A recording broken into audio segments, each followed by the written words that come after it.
Hello students, आजको क्लासमा हामी डिस्कसन गर्छौं।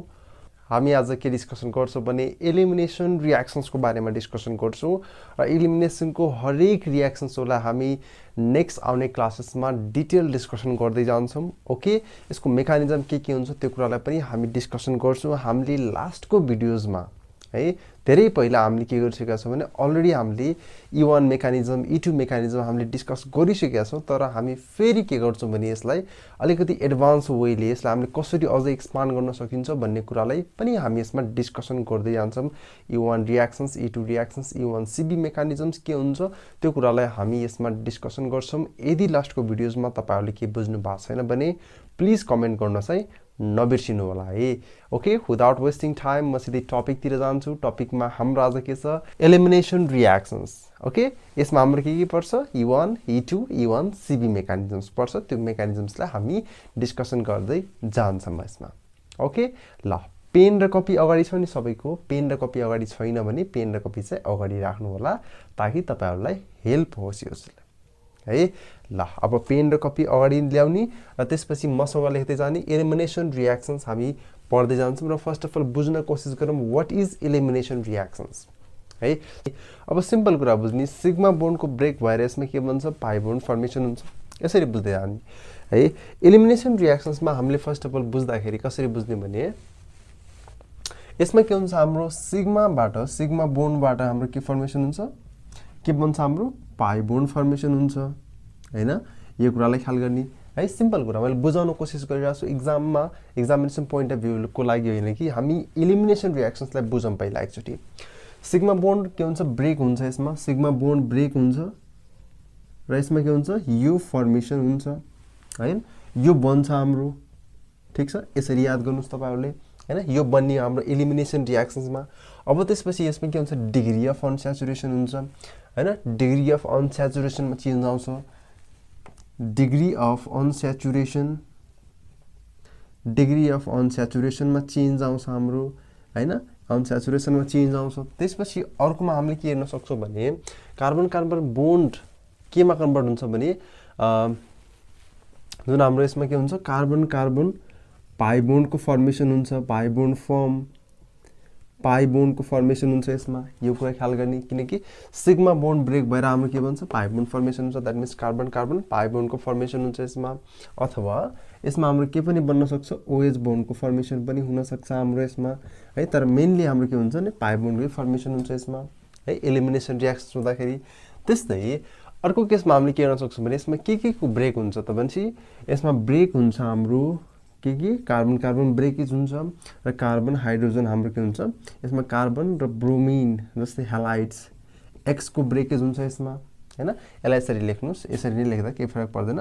अथवा CX है, यसरी हाम्रो के हुन्छ? यसमा ब्रेकेज हुन्छ र हाइड्रोजनको पनि के हुन्छ भने यो बोन्ड्सको यसमा ब्रेक हुँदै जान्छ है।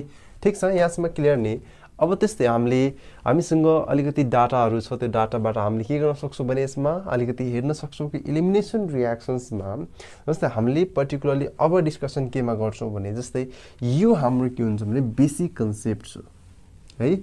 यो ट्याब्लेटको रूपमा काम गर्छ तपाईहरुलाई एक्जामको रूपमा है। एलिमिनेसन रियाक्सन्समा यो चेन्जेसहरु आउँछ है। अब जस्तै हाई टेम्परेचर छ भने एलिमिनेसन हुन्छ है। सरी, लेस टेम्परेचर छ भने हाम्रो के हुन्छ भने लेस टेम्परेचर छ भने हाम्रो एलिमिनेसन रियाक्सन्स प्रोसिड हुन्छ हाम्रो। Elimination processed. यदि हाई टेम्परेचर छ भने हाम्रो कुन हुन्छ? हाई टेम्परेचर छ भने हाम्रो हेर्नुस् त, हाई टेम्परेचर छ भने हाम्रो न्यूक्लियोफिलिक रियाक्सन्स प्रोसिड हुन्छ। That means nucleophilic reactions processed हुन्छ हाम्रो। यो कुरालाई ख्याल गर्ने। लेस टेम्परेचर र हाई टेम्परेचरमा हामीले यो कुरा राख्यौं त्यसपछि हैन। अब त्यस्तै अरु कुराहरु पनि धेरै छन् हाम्रो यसमा है। अब अरु कुरालाई हामी के गर्छौं भने वन बाइ वन डिस्कसन गर्छौं र यो चाहिँ हाम्रो के छ भने बेसिक कुरा हो है। ल त्यो सँगसँगै हामीले के गर्छौं भने E1 र E1 लाई हामीले दुईटा हामीले के गर्छौं भने नर्मली पढ्दाखेरि E1 mechanism, E2 mechanism, E1 CB mechanism हामीले पढिरा हुन्छौं है E1 CB मेकानिजम पढिरहेको हुन्छौँ हामीले है यो तीनटा मेकानिजम्समा हामी पढ्दै जान्छौँ र हामी फर्स्टमा आज डिस्कसन गर्छौँ E1 मेकानिजम भनेर डिस्कसन गर्छौँ ओके यो मेकानिजम हामी फर्स्टमा आज डिस्कसन गर्छौँ त्यसपछि हामी E2 मेकानिजम जान्छौँ त्यसपछि E1 CB मेकानिजम हामी यसमा बुझ्न कोसिस गर्छौँ र यसमा डिटेल डिस्कसन गर्दै जान्छौँ है ठीक छ ल पहिला यति लेख्नुस् यति बुझ्नुस् अनि त्यसपछि हामी E1 मेकानिजम जान्छौँ अब चाहिँ हामी के गर्छौँ भने E1 मेकानिजम डिस्कसन गर्छौँ what do you mean by E1 mechanism E1 stands for अब बुझ्दै जाम पोइन्ट लेख्दै जाम है त्यसरी हामी बुझ्दै जान्छौँ लेख्दै जान्छौँ E1 stands for what is E1 stands for unimolecular that means elimination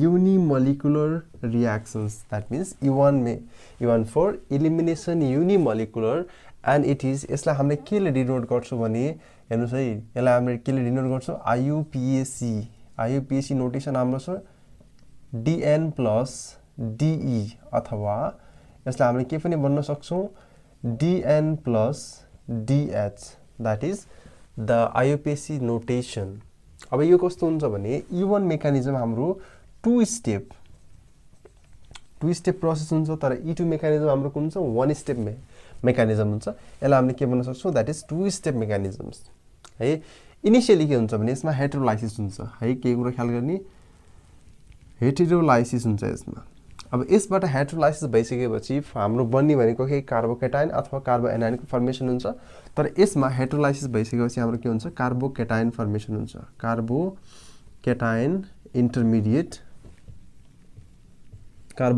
intermediate form यसमा के हुन्छ हाम्रो कार्बोकेटाइन इन्टरमिडिएट फर्म हुन्छ यसमा र सकेसम्म के हुन्छ भने यसमा CX बोन्ड के हुन्छ CX बोन्डमा हेटेरोलाइसिस हुन्छ हाम्रो भनेपछि इन्टरमिडिएट फर्म केमा हेटेरोलाइसिस हुन्छ हाम्रो CX बोन्डमा हाम्रो के हुन्छ हेटेरोलाइसिस हुन्छ हाम्रो है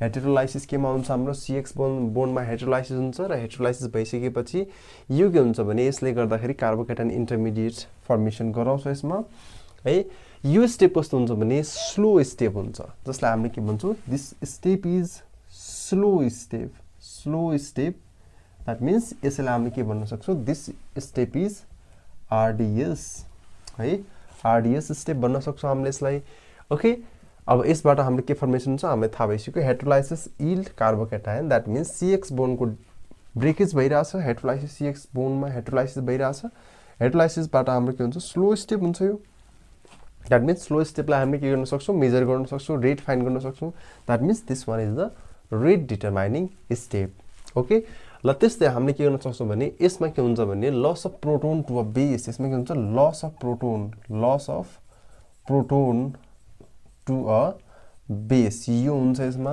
त्यस्तै यसमा के फर्मेसन हुन्छ भने फाइनल प्रोडक्ट के फर्मेसन हुन्छ result there is OLEFIN olefin formation है यो कुरा ख्याल गर्ने यसमा यो हाम्रो के हुन्छ भने E1 मेकानिजममा यसरी हाम्रो रिएक्सन्स प्रोसिड हुन्छ अब त्यस्तै हामीले स्टेप 1 मा कसरी लेख्न सक्छौं यो कुरालाई ख्याल गर्ने स्टेप 1 है रिएक्सन्समा हामी गइराछौं यसमा स्टेप 1 मा के छ भने जस्तै यो रिएक्सन यसरी छ हाम्रो है यसरी हामीले रिएक्सन लेख्यौं र यसमा हाम्रो X ग्रुप छ र यो कस्तो हो अल्फा हो यो कस्तो हाम्रो बीटा हो र यो भइसकेपछि त्यसपछि यो रिएक्सन्स हाम्रो के छ यसमा हेटेरोलाइसिस भइराछ हाम्रो हेटेरोलाइसिस हुँदाखेरि हाम्रो के हुन्छ भने X ग्रुप रिमुभ हुन्छ हाम्रो हैन X ग्रुप रिमुभ भइसकेपछि हाम्रो के हुन्छ भने यसमा कार्बोकेटाइनको फर्स्टमा फर्मेसन हुन्छ there is the formation of carbocation that means plus charge formation हुन्छ यसमा है यसैलाई हामीले के भन्छौं कार्बोकेटाइन भन्छौं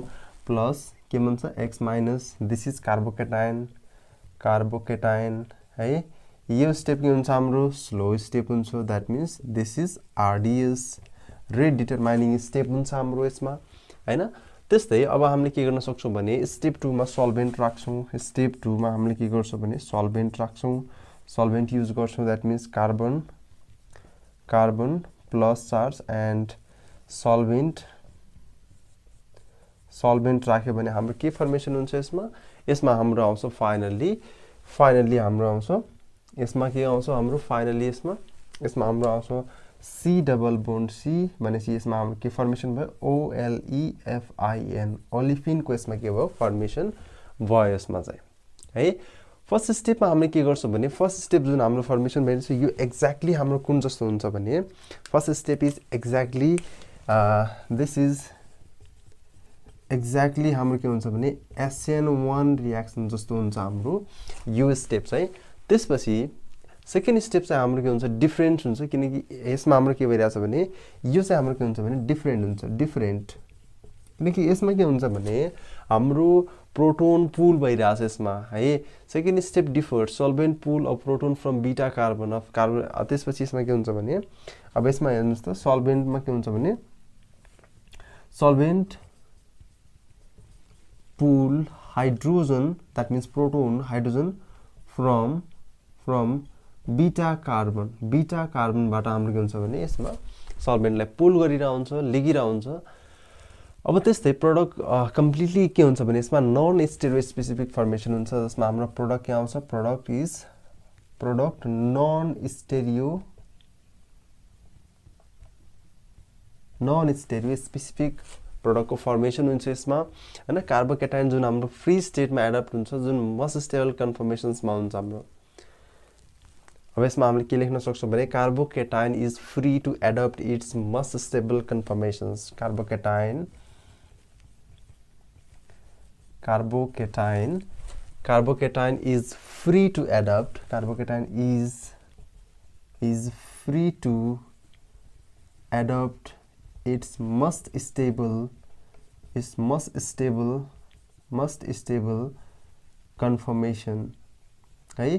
कार्बोकेटाइन के हुन्छ भने यसमा मोस्ट स्टेबल कन्फर्मेसनमा बस्न खोजिरहेको हुन्छ conformation before giving up to the proton. अब यो स्टेजमा हुँदाखेरि यो कार्बोकेटाइनले के गर्छ भने आफ्नो मोस्ट स्टेबल जुन स्टेबलमा यो कम्फर्टेबल बस्न खोज्छ त्यही स्टेपमा जान खोज्छ। यदि यो स्टेपमा हाम्रो यो टर्सरी कार्बोकेटाइनमा जान सक्छ भने यसमा के हुन्छ भने रिअरेन्जमेन्ट प्रोसेस सुरु भइदिन्छ है। त्यस्तै अब यसमा हामीले के भन्न सक्छौँ भने यसमा इभिडेन्सेसबाट हामीले हेर्दाखेरि जस्तै हामीले इभिडेन्सेस हेऱ्यो भने यसमा के हुन्छ भने जस्तै this follows the first order kinetics. यसमा हाम्रो के हुन्छ भने फर्स्ट अर्डर काइनेटिक्स फलो हुन्छ यसमा हैन। किन this follows the first order kinetics यसमा फर्स्ट अर्डर काइनेटिक्स हुन्छ किनकि rate directly proportional to the substrate भनेपछि रेट के हुन्छ भने सबस्ट्रेटमा मात्र डिपेन्ड गर्छ बेसमा डिपेन्ड गर्दैन यसमा। There is no any dependence on the बेसमा यसमा डिपेन्ड हुँदैन यसमा है। त्यसैले यो के हुन्छ हाम्रो फर्स्ट अर्डर काइनेटिक्सको हुन्छ। नेचर अफ लिभिङ ग्रुप के हुन्छ भने है। अब त्यस्तै अब यो इभिडेन्सेस हेर्दाखेरि इभिडेन्सेस हेरौँ त यसमा इभिडेन्सेसमा हामीले के गर्न सक्छौँ भने रेट हाम्रो के छ यसमा फर्स्ट अर्डर काइनेटिक्स हो यो फर्स्ट अर्डर काइनेटिक्स हो यो। रेट के हुन्छ हाम्रो यसमा रेट डाइरेक्टली प्रोपोर्सनल टु हाम्रो के हुन्छ सबस्ट्रेटमा हुन्छ rate directly proportional to the substrate अथवा हामीले R is equals to k substrate लेख्न सक्छौँ। यसमा हाम्रो के हुँदैन दिस इज बेससँग हाम्रो डिपेन्ड हुँदैन द्याट मिन्स यसमा के हुँदैन बेससँग हाम्रो डिपेन्डेन्स हुँदैन यसमा है। यो कुरा ख्याल गर्ने। So that's why this is the first order reactions अथवा फर्स्ट अर्डर काइनेटिक्स। अर्को के हुन्छ भने नेचर अफ लिभिङ ग्रुपमा डिपेन्ड गर्छ यसले हैन। त्यस्तै अब के हुन्छ भने अर्को रेट अल्सो डिफर्स है। Rate also differs depends on the ionizing ability of the molecules depends on the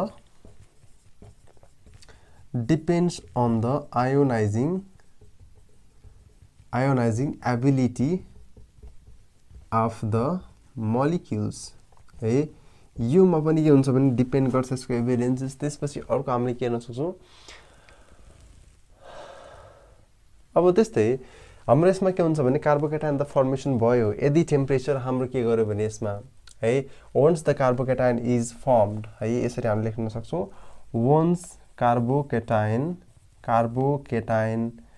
firmed है वन्स कार्बोकेटाइन यसमा के हो फर्मेसन भयो यदि if the solvent and the temperature are same. अब के छ भने यसमा कन्डिसन सल्भेन्ट एन्ड टेम्परेचर के छ कन्स्ट्यान्ट छ द्याट मिन्स यसलाई हामीले के गर्न सक्छौँ द्याट मिन्स सेम लेख्न सक्छौँ यसलाई है solvent and temperature remains same then what will happen यसमा nature of leaving group does not affect second step है nature of leaving group does not affect second स्टेपमा डिपेन्ड हुँदैन यसमा अब त्यसमा के हुन्छ भने रेट अफ एलिमिनेसन के हुन्छ सेम हुन्छ यसमा रेट अफ एलिमिनेसन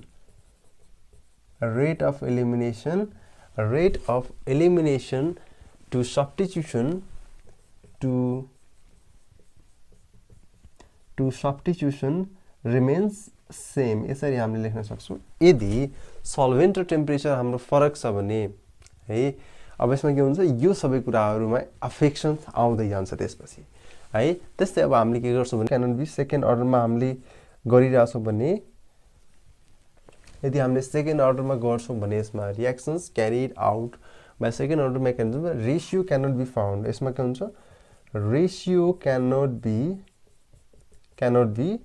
फाउन्ड भनेको आइसोमेरिक स्ट्रक्चर्स हामीले यसमा फाउन्ड गर्न सक्दैनौँ ल त्यस्तै इक्जाम्पलको लागि हामीले के गर्न सक्छौँ भने टर्सरी ब्युटाइल ब्युसियलमा हामीले लेख्न सक्छौँ यसमा 36.3% रिएक्सन हुन्छ 63.7% यो OH बनिरहेछ हाम्रो त्यसपछि हाम्रो के भन्छ CH3 C double bond CH यसमा के भयो ओलेफिनको फर्मेसन भयो हाम्रो त्यसपछि योबाट हाम्रो के फर्मेसन हुन्छ फाइनली लास्टमा हाम्रो के फर्मेसन हुन्छ भने 35.5% 35.7% यसमा हुन्छ हाम्रो तर 64.3% हुन्छ यसमा हाम्रो टर्सरी ब्युटाइल SME2 यो फर्मेसन हुन्छ हाम्रो र यसलाई हामीले के भन्न सक्छौँ सल्फोनियम आयन भन्न सक्छौँ र यसमा हाम्रो अर्को के छ भने अर्को जस्तै यो हाम्रो छ यो ग्रुप हाम्रो छ आइसोप्रोपाइल ग्रुप छ हाम्रो यो ग्रुपलाई हामीले यसरी लेख्यौं र यसमा हाम्रो हाइड्रोजन यो साइडमा छ अर्को हाइड्रोजन हाम्रो यो साइडमा छ मिथाइल ग्रुप यो साइडमा छ हाम्रो हाइड्रोजन यो साइडमा छ हाम्रो र आइसोप्रोपाइल ग्रुप यो साइडमा छ हाइड्रोजन यो साइडमा छ त्यसपछि हाइड्रोजन यो साइडमा क्लोरिन यो साइडमा छ त्यसपछि यसबाट हाम्रो जुन प्रोडक्ट फर्मेसन हुन्छ यसबाट हाम्रो दुईटा प्रोडक्ट आउँछ यसमा हेर्न सक्नुहुन्छ यसमा है यो दुईटा प्रोडक्टहरु यसमा आउँछ र यसमा हाम्रो के फर्मेसन हुन्छ भने यो साइडमा डबल बोन्ड आउँछ र अर्को यो साइडमा हाम्रो के हुन्छ डबल बोन्ड फर्मेसन हुन्छ र आइसोप्रोपाइल ग्रुप यो साइडमा हुन्छ आइसोप्रोपाइल ग्रुप यसमा पनि आइसोप्रोपाइल ग्रुप हुन्छ हाम्रो अनि त्यसपछि हाम्रो मिथाइल ग्रुप यो साइडमा आउँछ हाम्रो मिथाइल ग्रुप यो साइडमा हाम्रो छ र मिथाइल ग्रुप यो साइडमा छ भनेपछि यसमा हाम्रो के हुन्छ भने 3 मेन्थिन र यो के हुन्छ यो 2 मेन्थिन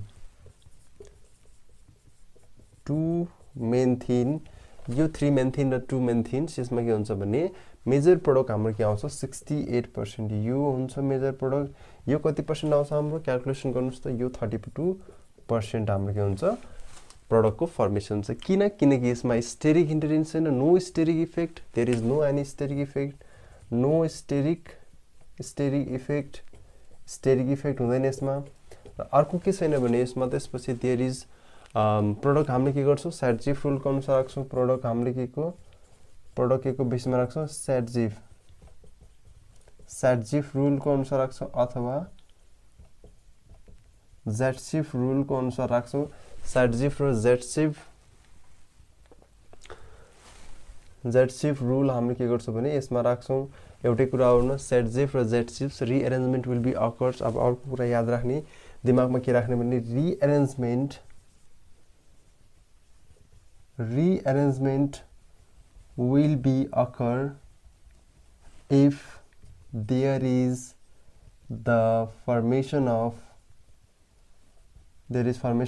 carbocation यदि कार्बोकेटाइन बनिरहेछ भने त्यसमा हाम्रो रिअरेन्जमेन्ट हुन्छ यदि पोसिबल ठाउँ छ भने है अलरेडी स्टेबल छ भने त्यसमा कुनै रिअरेन्जमेन्ट हुँदैन तर स्टेबिलिटी सकेसम्म पाउनको लागि कार्बोकेटाइनमा के हुन्छ रिअरेन्जमेन्ट हुन्छ ओके ल एलिमिनेसन रियाक्सन्स हाम्रो यति नै हो यसभन्दा बढी हामीले पढ्नु पर्दैन यदि तपाईहरुलाई नोट चाहिन्छ भने म नोट पनि तपाईहरुलाई बनाएर राखिदिन्छु यसमा कमेन्ट गर्नु होला नोटको लागि ओके म त्यही अनुसारले तपाईहरुलाई प्रोवाइड गर्दिन्छु यसमा चाहिँ ओके आजको लागि म यति नै गर्छु नेक्स्ट क्लासमा म नेक्स्ट टपिक एलिमिनेसनको नेक्स्ट टपिक लिएर आउने छु thank you very much and stay safe